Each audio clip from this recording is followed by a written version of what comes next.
Merci, Monsieur le Président.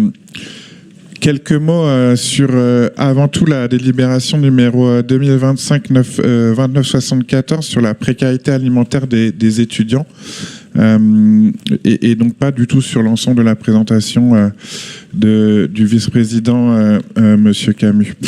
Je voulais dire quelques mots sur cette subvention aux associations qui s'occupent de la précarité alimentaire étudiante, parce que ça me semble assez symptomatique de ce qui traverse régulièrement notre Assemblée.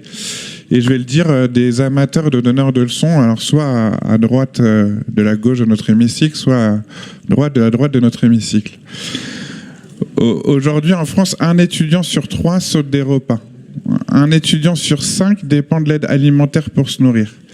Et ces chiffres ne sont pas des statistiques froides. Ce sont des conséquences très réelles sur les vies qui sont asséchées, affamées, étouffées. Selon l'IFOP, 61% des étudiants ont déjà dû renoncer à un repas par manque d'argent. L'inflation a contraint 73% d'entre eux à acheter des produits de moindre qualité, à réduire leurs portions, voire à supprimer des repas.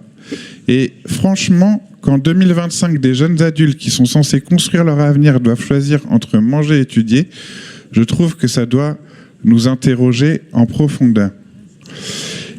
Cette réalité sociale, cette précarité étudiante, c'est pas, comme on essaie de nous le faire croire souvent, une crise passagère. C'est le symptôme d'un État et d'un gouvernement qui abandonne sa jeunesse.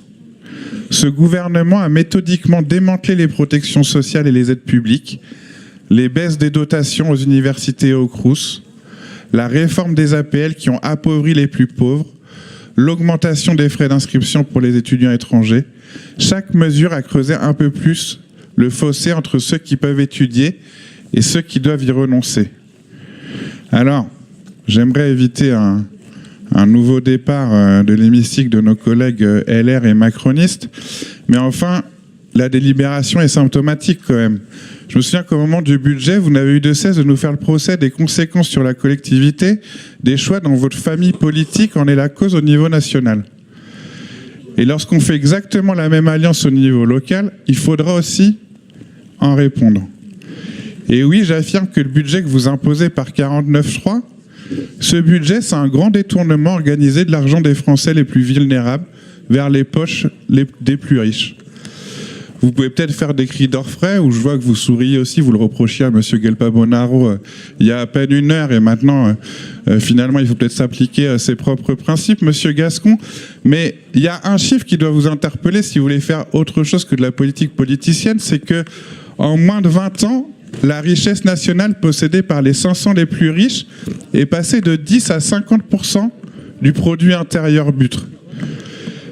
Et tant que le moindre instrument de justice fiscale, tel que la taxe Zuckman, fait autant de débats dans vos rangs et fait autant d'opprobre dans vos rangs, on ne résoudra pas ce problème et vous devrez rendre des comptes aux étudiants qui sautent des repas.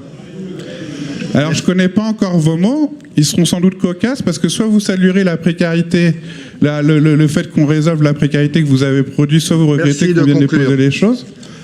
Mais, pour notre part, nous faisons mieux. C'est un manque de respect assez incroyable, en fait.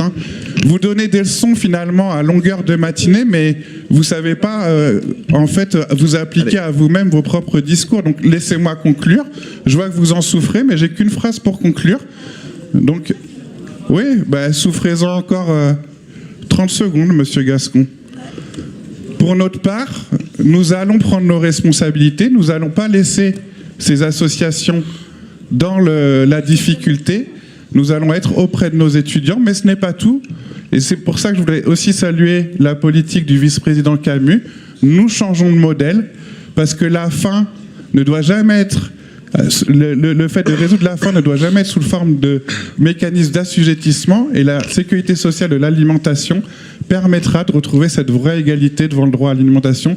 Je vous remercie et je regrette de ne pas pouvoir m'exprimer sans les cris de l'hémicycle à droite. La parole est au groupe